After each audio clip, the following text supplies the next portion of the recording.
예배의 태도가 너무나 중요합니다.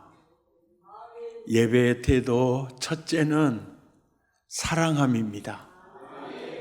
나를 사랑하는 자가 나의 사랑을 입으며 나를 간절히 찾는 자가 나를 만날 것임이니라.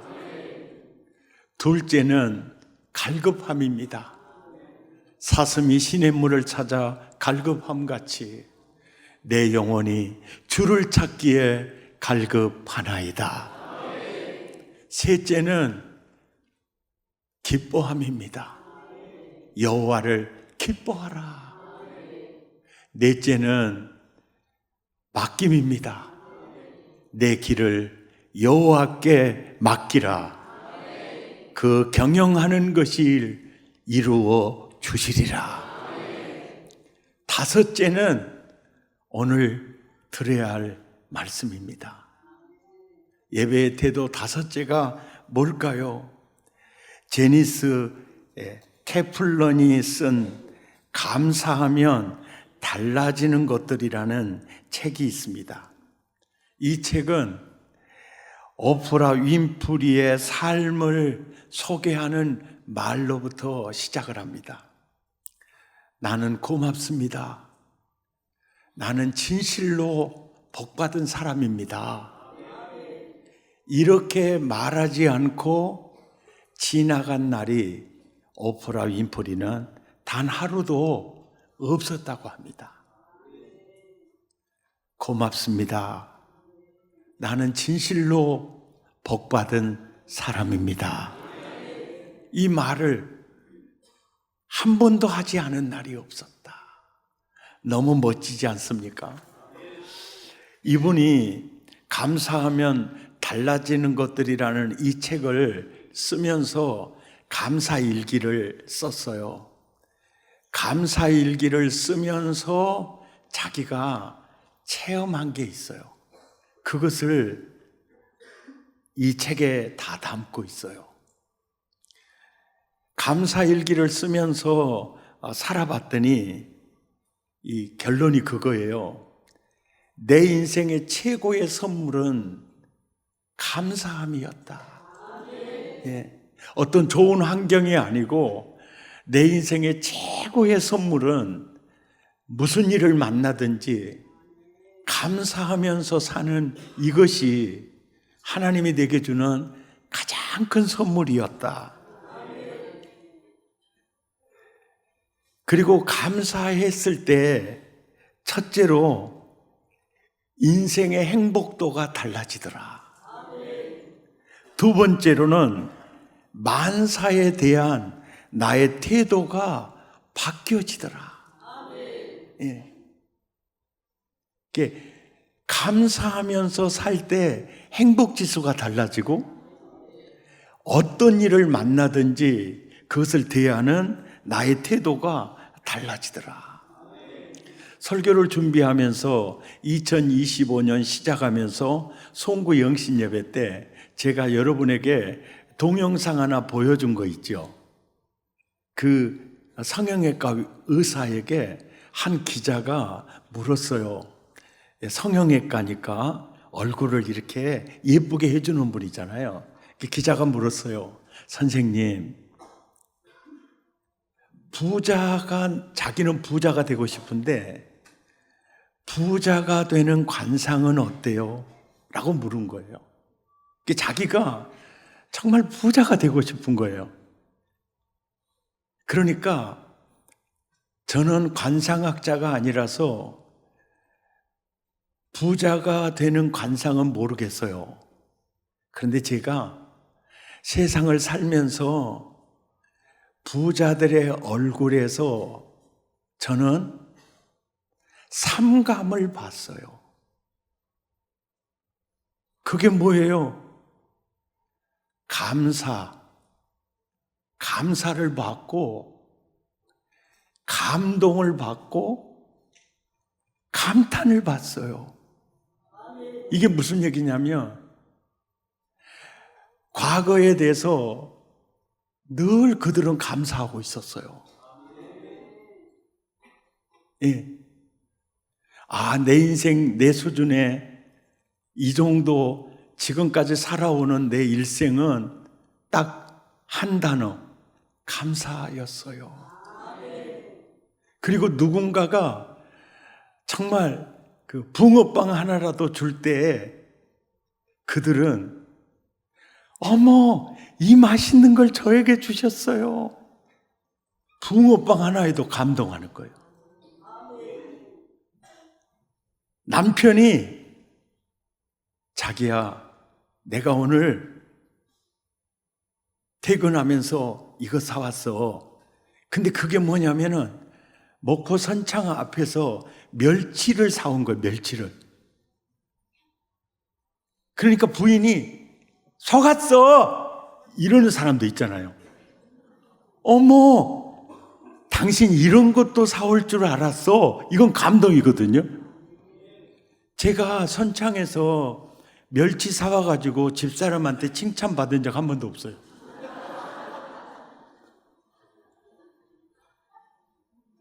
아닌 게 아니라 진짜 멸치가 이상했어요. 사지 마세요. 그런데 예를 들어서 이런 거죠. 정말 거기서 사면 안 돼 이런 생각이 들더라도 이렇게 이게 부자가 되는 이게 지름길이에요. 감동을 하는 거예요.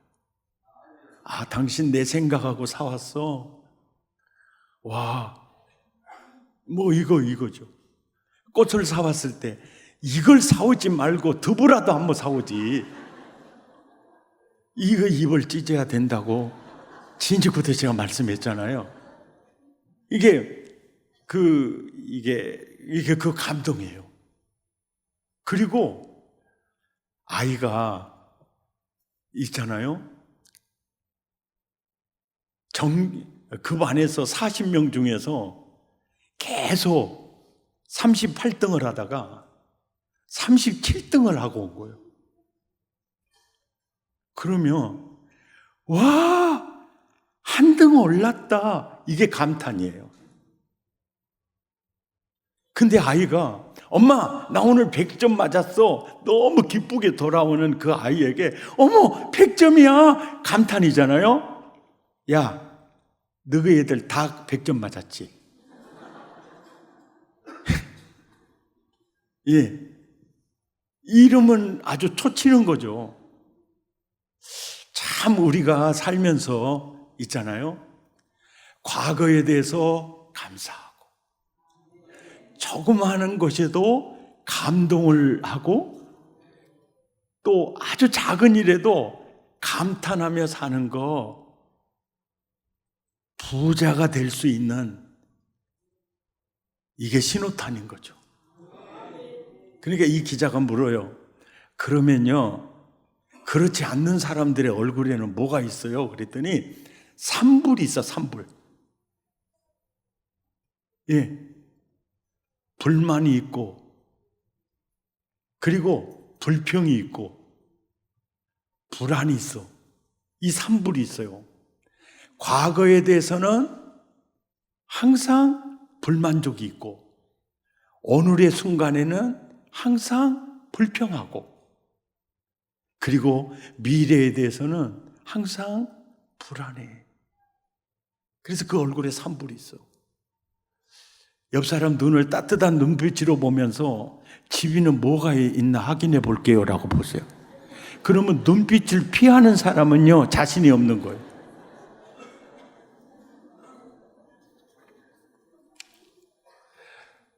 여러분, 신앙생활 하면서 우리가 정말 잘 아셔야 될 게 뭐냐면 하나님이 가장 싫어하는 사람이 있어요. 예. 교만한 사람보다도 하나님이 더 싫어하는 사람이 있어요.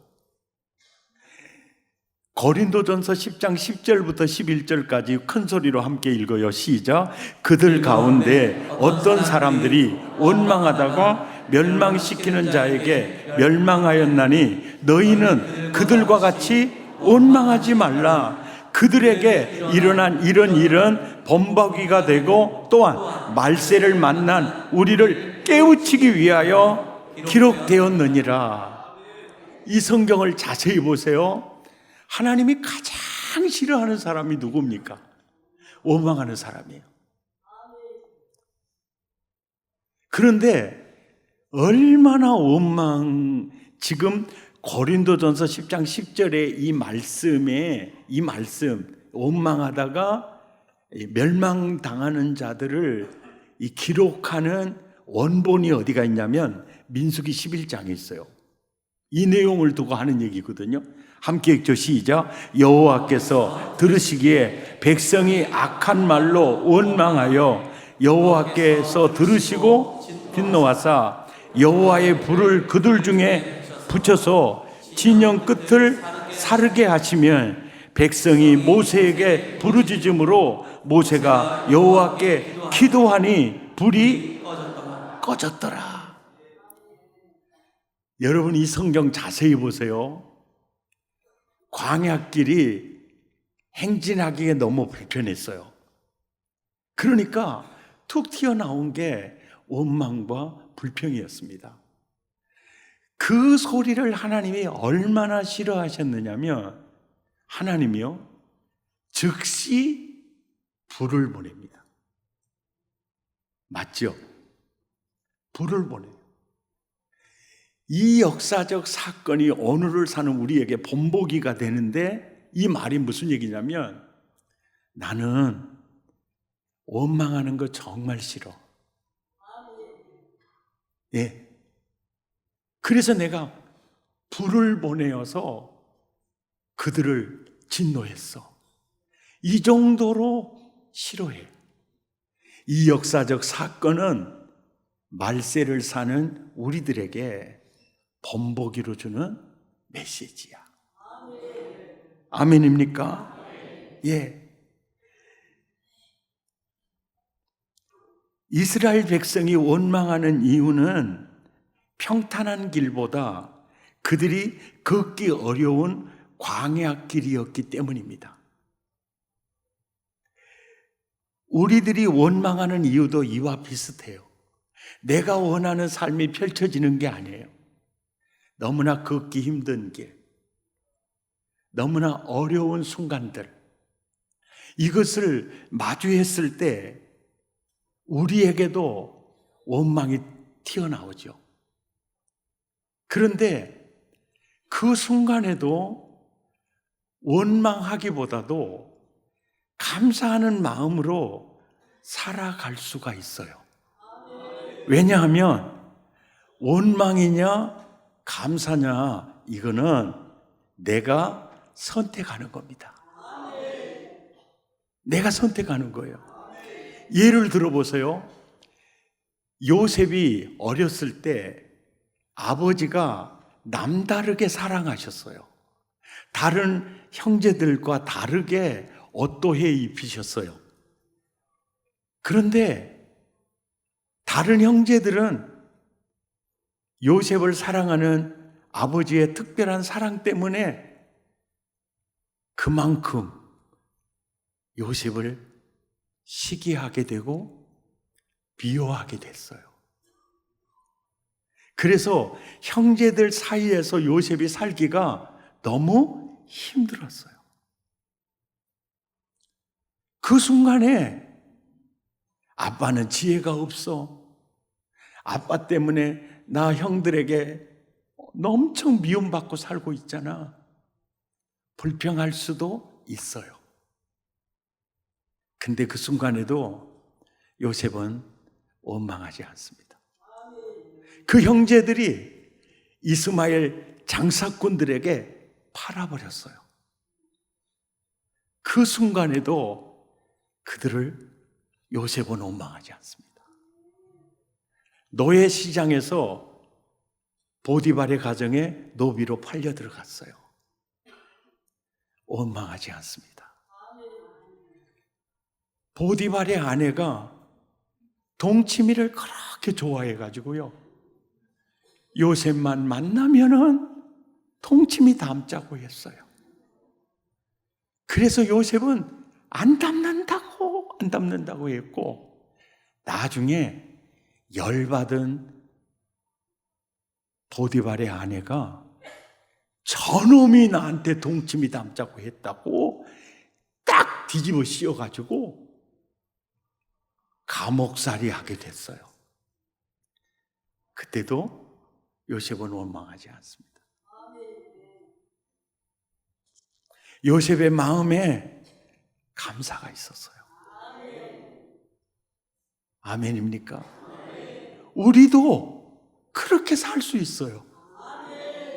원망과 감사는 선택의 문제예요. 환경의 문제가 아니에요. 감사가 기적을 낳습니다. 감사가 그 인생을 밝게 이끌어가요. 할렐루야. 고 강영우 박사님 이야기입니다. 그는 중학교 때 사고로 실명을 하였습니다. 뒤이어 모친과 누나를 잃었습니다. 그는 맹인 소년 가장이 되었습니다.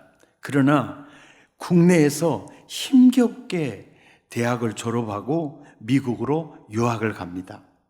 죽을 힘을 다하여서 세상의 다양한 풍파를 이겨나갔습니다. 미국 정부의 고위 관리를 지내었습니다. 그는 이제 살만해지는 줄 알았는데 췌장암에 걸리고 말았습니다. 투병 중에 자기가 아는 모든 지인들에게 유서 같은 편지를 이렇게 보냅니다. 나는 두 눈을 잃었지만 한평생 살면서 너무나 많은 것을 얻었습니다. 최근 여러 번 수술을 받았지만 앞으로 제게 허락된 시간이 길지 않다는 것이 의료진들의 의견입니다. 여러분들이 저로 인하여 슬퍼하거나 안타까워하지 않으셨으면 좋겠습니다. 아시다시피 저는 누구보다도 행복하고 복받은 삶을 살아오지 않았습니까? 저는 하나님의 특별한 은혜로 주변을 하나 둘씩 정리하고 사랑하는 사람들에게 작별 인사할 시간을 허락받았습니다. 여러분으로 인해 제 삶이 더욱 사랑으로 충만했고 은혜로웠습니다. 감사합니다. 감사로 인생을 마감하는 모습이 참으로 아름답지 않습니까? 이것이 바로 모임 예전뿐 아니라 삶의 예전의 아름다운 태도가 아닐까요? 유석경 전도사님이 간증집을 내고 낙원으로 이민을 가셨습니다. 당신은 하나님을 오해하고 있습니다. 이런 책입니다. 유석경 전도사님은 하나님을 더 알고 싶어서 신학교에 갔습니다. 신학 공부를 하던 중 2013년 1월 9일 원인 모를 두통이 시작되었습니다. 그리고 그때 5월 31일에 배 안에 12cm의 암덩어리 2개가 존재한다는 판정을 받았습니다.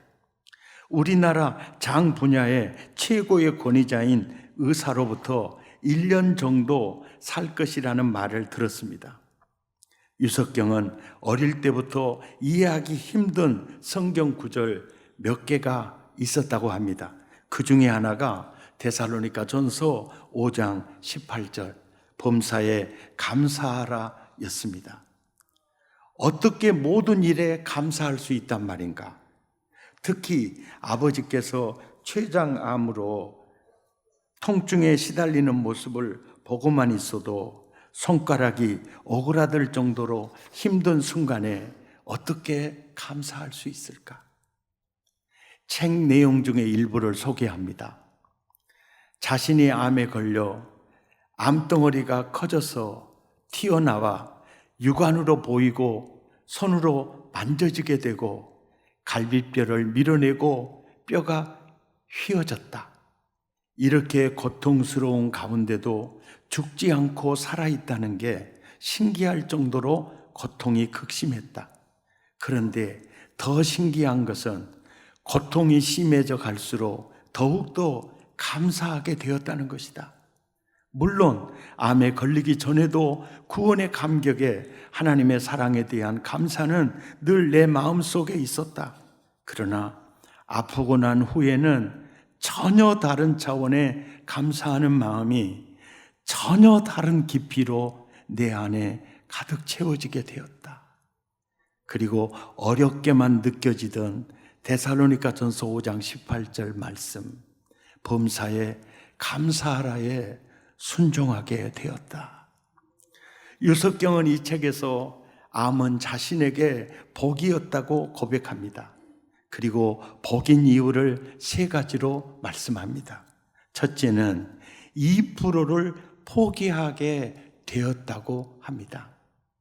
직장 생활할 때 신학교에 가서도 마지막 2%를 내려놓지 못했다고 합니다. 그런데 의사가 암입니다 할 때 10년을 기도해도 놓지 못했던 그 2%가 순식간에 놓아지는 자유함을 느꼈다고 합니다.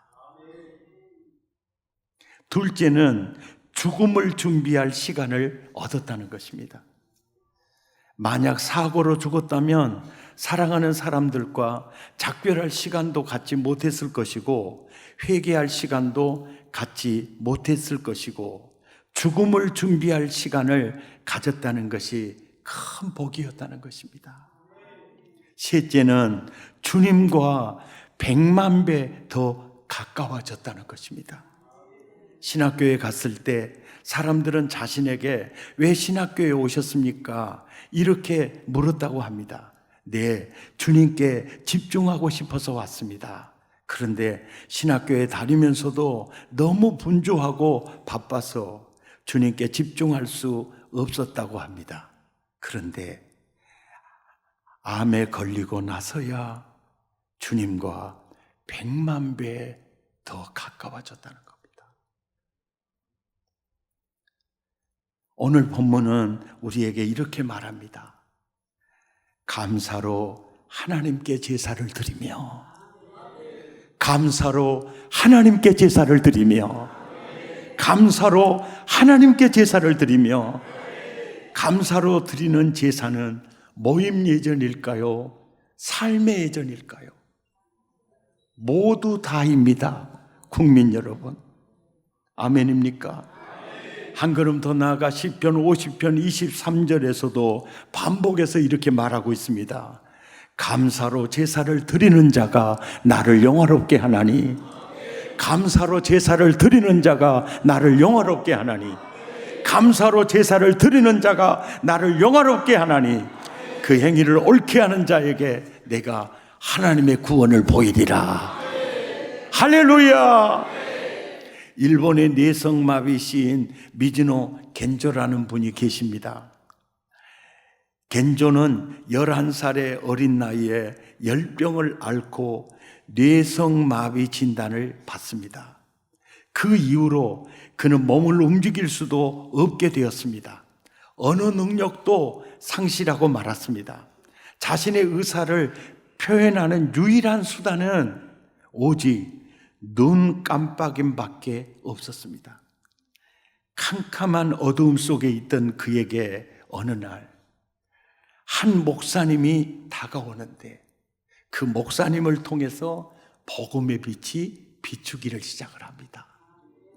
그 목사님이 전해주는 성경을 이제 읽을 수가 있었습니다. 왜냐하면 그는 시력과 청각은 남아있기 때문입니다. 그는 주님을 만났습니다. 구원을 받았습니다. 하나님을 아버지라고 부르는 영광을 얻게 되었습니다. 그러면서 그의 가슴에 채워지는 것은 감사함이었습니다. 그런데 표현할 길이 없습니다. 늘 그와 함께 울고 그와 함께 기뻐했던 어머니가 그의 옆에는 항상 계셨고, 그의 어머니는 아들의 얼굴 표정에서 우러나오는 그 뭔가를 소통할 수 없으니까 소통할 수 있는 그를 연구하다가 50음표를 벽에 붙입니다. 그리고 모음과 자음을 이렇게 가르치면 그렇게 해서 자기의 의견을 표출해냅니다. 그렇게 수많은 눈 깜빡임이 모아 만든 그의 시집이 출간이 되었는데 그 시집 제목이요, 너무나 멋져요. 감사하는 밥이다. 그래 맞아. 감사하는 밥이다. 날마다 먹어야 하는 밥이다. 먹기 싫어도 먹어야 하는 밥이다. 먹지 않으면 힘을 잃게 되는 밥이다. 먹어야 사는 밥이다. 잘 먹을수록 에너지를 얻는 밥이다. 감사는 밥이 맞아. 아멘입니까? 이 책의 또 다른 시 한 편을 소개합니다. 그저 감사할 뿐. 나는 가족, 사람, 주를 위해 아무것도 할 수 없어. 주님, 사람, 가족의 풍성한 사랑에 내가 할 수 있는 거 그저 감사할 것뿐. 그저 감사할 것뿐. 그는 누군가의 도움 없이는 하루 한순간도 살아갈 수 없었습니다. 그러기에 자신이 할 수 있는 건 감사뿐이라는 고백을 시로 쏟아냅니다. 겐조의 옆에는 항상 그와 함께 기뻐하고 울어주고 기도해주는 어머니가 있었습니다. 안타깝게도 그 어머니는 병으로 아들 곁을 떠나고 말았습니다. 그는 누구보다 절망적인 상황에 휩싸여 있을 수밖에 없었습니다. 그런데 겐조는 어머님의 죽음 이후에 예수님과 더 깊은 관계 속으로 들어가게 됩니다. 어머니의 부재가 더 풍성한 예수님으로 채워지는 기회가 되었습니다. 그리스도인들이 겪는 모든 것이 은혜입니다. 그러므로 우리들은 언제나 감사의 밥을 먹을 수 있습니다. 굉장히 오래전에 제가 우리 교회 주일 낮 예배에 초청했던 평생 감사의 저자 정광 목사님을 제가 초청해서 우리 한 2주간 동안 이제 말씀을 들은 적이 있었어요. 아마 그때 구입회에서 은혜도 많이 받았을 거고 아마 그 책이 있을 거예요. 그래서 정광 목사님의 많은 책을 썼는데 감사가 내 인생의 답이다라는 이 책 안에 보면은요, 이런 글이 있어요. 이제 목사 안수를 막 받고 그 노예에서 목회를 정말 잘하는 목사님을 찾아가서 목사님, 저도 목사님처럼 목회를 잘하고 싶어요. 어떻게 하면 목사님, 제가 목회를 잘할 수 있을까요? 어떻게 하면 제가 목회를 잘할 수 있을까요? 그 말을 들은 목사님이 조용히 자리에 누웠습니다. 천장을 향하고 누웠어요. 누워서 말합니다. 목사님, 진짜 목회 잘하고 싶으세요? 예, 정말 잘하고 싶습니다. 그러면 나를 밟으세요. 그래서 밟으세요. 깜짝 놀란 거죠. 아니, 제가 어떻게 목사님을 밟습니까? 그때 목사님이 이런 얘기를 해요. 진짜 목사님 목회 잘하고 싶으세요? 예. 그러면 잘 밟히세요. 잘 밟히세요.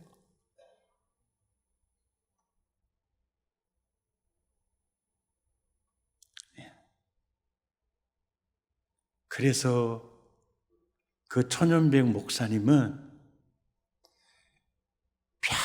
평생 그 말씀을 붙들고 목회를 하게 되는데 자기 경험이 그거예요. 이게 묘수였다는 거예요. 그러니까 밟힐 때 밟는 사람이 문제가 아니고 나를 대목회자로 만들고 계시구나. 하나님이 저 사람을 나를 좋은 목회자로 세우는데 저분이 쓰임받고 있구나. 이렇게 생각을 하니까 밟히다가 나중에는요, 감사하는 마음이 나오더래요. 수많은 사람들에게 밟히면서 그냥 감사가 나오더래요. 이거는 목회하는 목사님뿐만이 아닙니다. 세상을 사는 모든 사람들은 다 밟히고 밟고 삽니다. 나만 밟힌 것이 아닙니다. 여러분도 누군가를 밟을 수 있어요. 밟힐 때마다 제 경험을 얘기하면 이렇습니다. 밟아라, 더 밟아라. 하나님은 공주의 팔을 통해서 나를 일으켜 세울 것이다. 그 얘기를. 우리는 세상 살면서 때로는 밟힐 때가 있을 거예요. 잘 밟히면 승리할 겁니다. 아멘. 잘 밟히면 승리할 겁니다. 사랑의 가족 여러분, 오늘 우리가 부를 결단송은 진짜 너무나 그 가사가 좋아요. 그대 폭풍 속을 걷고 있을 때, 폭풍 속을 걷고 있을 때 폭풍 속만 있는 게 아니고 비바람을 마주해야 할 그 시점에 불빛조차 보이지 않아도 이거예요. 그대 혼자 걷지 않을 거예요. 지금까지 주님과 함께 살아오는 내 과거의 삶의 여정이 그랬어요. 폭풍 속을 걷고 있을 때, 비바람을 마주 대할 때, 불빛조차 보이지 않을 때 주님은 나 혼자 걷게 두지 않았으니까요. 그래서 이 노래가 너무너무 좋아요. 오늘 처음 불러보시는 분들도 계실 텐데 여기 콩나물 대가리도 없잖아요. 그러니까 국어책 읽듯이 노래해도 아무 상관이 없어요.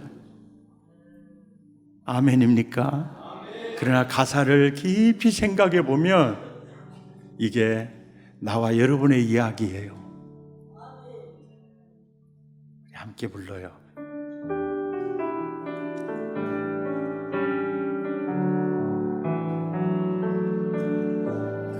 폭풍 속을 걷고 있을 때 비바람을 마주해야 할 때 불빛조차 보이지 않아도 그대 혼자 걷지 않을 거예요.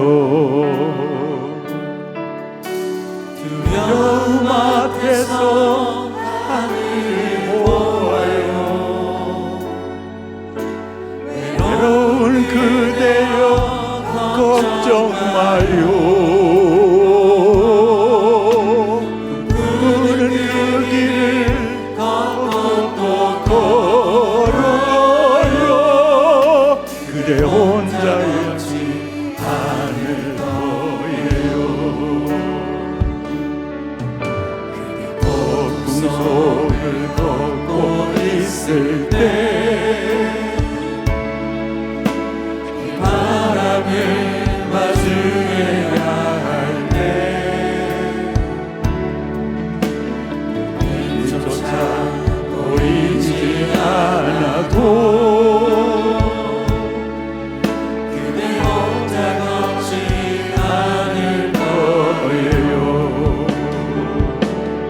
앞에서 하늘을 보아요. 외로운 그대여 걱정 마요. 그는 그 길이 걷고 또 걸어요. 그대 혼자 걷지 않을 거예요. 그대 폭풍 속을 걷고 있을 때 바람을 마주해야 할 때 불빛조차 보이지 않아도 그대 혼자 걷지 않을 거예요. 두려움 앞에서 하늘을 보아요. 외로운 그대여 걱정 마요. 그는 그 길 걷고 또 걸어요. 그대 혼자 걷지 않을 거예요. 두려움 앞에서 하늘을 보아요. 외로운 그대여 걱정 마요.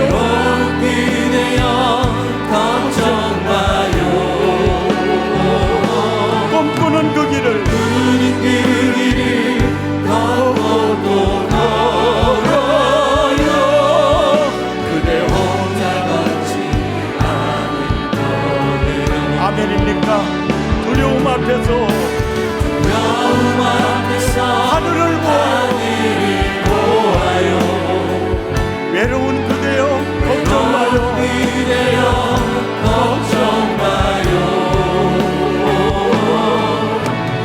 그는 그 길 걷고 또 걸어요. 그대 혼자 걷지 않을 거예요. 그대 혼자 걷지 않을 거예요. 우리 한 번 더 할까요? 하기 싫으면 입 다물고 계시면 돼요. 할렐루야. 우리 찬양해요. 너무너무 유튜브에 들어가서요, 그대 혼자 걷지 않을 거예요. 일주일 내내 틀어놓고 살아보세요. 이렇게 착한 목사가 어디 있어요? 진짜요. 너무너무 좋은 노래예요. 따라 부르면 이건 국어책 읽듯이 불러도 아무 상관없어요. 국민 여러분, 찬양 중에 주님의 얼굴을 볼 수 있기를 바랍니다. 할렐루야. 우리는 혼자가 아닙니다. 두려워 말라, 내가 너와 함께함이니라. 놀라지 말라, 나는 너의 하나님이 됨이니라. 물 가운데로 지날 때 물이 너를 침몰치 못할 것이고, 불 가운데로 지날 때 불이 너를 사르지도 못하리라. 하늘을 보아요. 여호와를 앙망하는 자는 새 힘을 얻을 것입니다. 우리 함께 찬양해봐요. 그대 폭풍 속을 걷고 있을 때 빗바람을 마주해야 할 때 불빛조차 보이지 않아도 그대 혼자 걷지 않을 거예요. 두려움 앞에서 하늘을 보아요. 외로운 그대여 걱정 마요.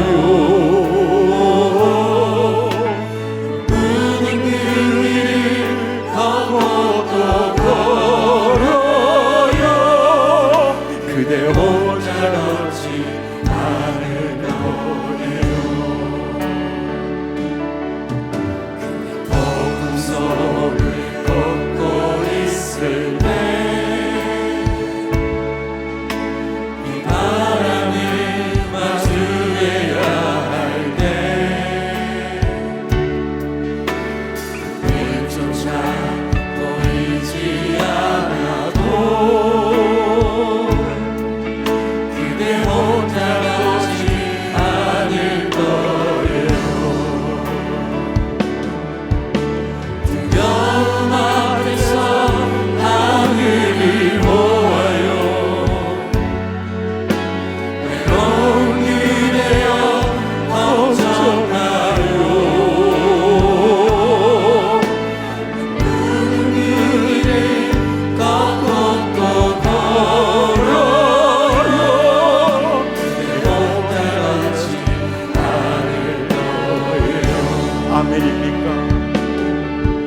두려움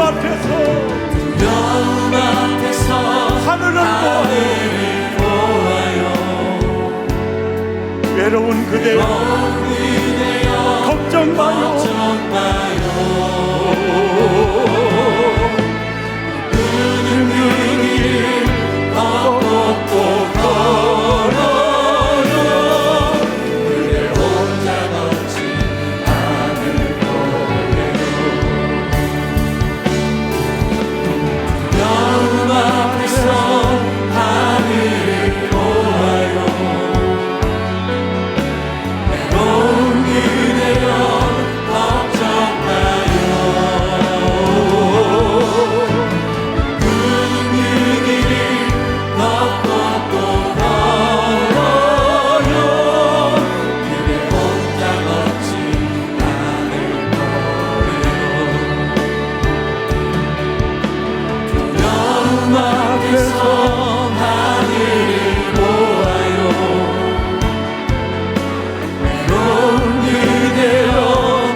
두 주먹을 불끈 쥐고 기도하겠습니다.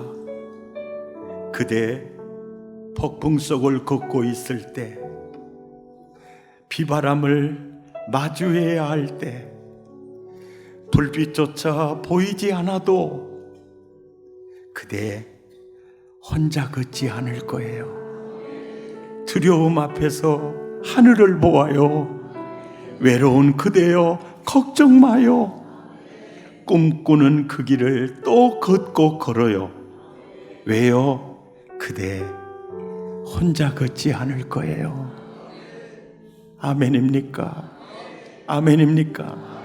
그분이 나에게 허락한 삶이 광야일지라도 우리는 혼자가 아니니까요.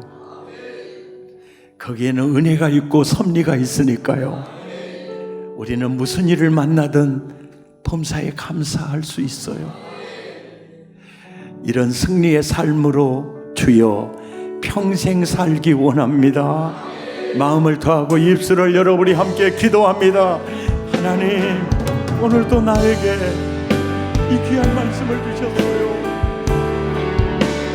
감사로 제사를 드리는 자가 나를 영화롭게 하나니 그 행위를 옳게 하는 자에게 내가 하나님의 구원을 보이리라.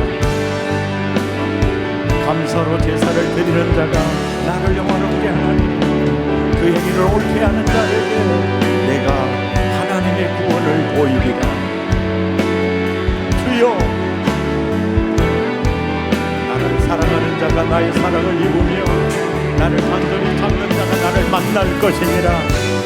사슴이 시냇물을 찾아 갈급함같이 내 영혼이 주를 찾기에 갈급하나이다.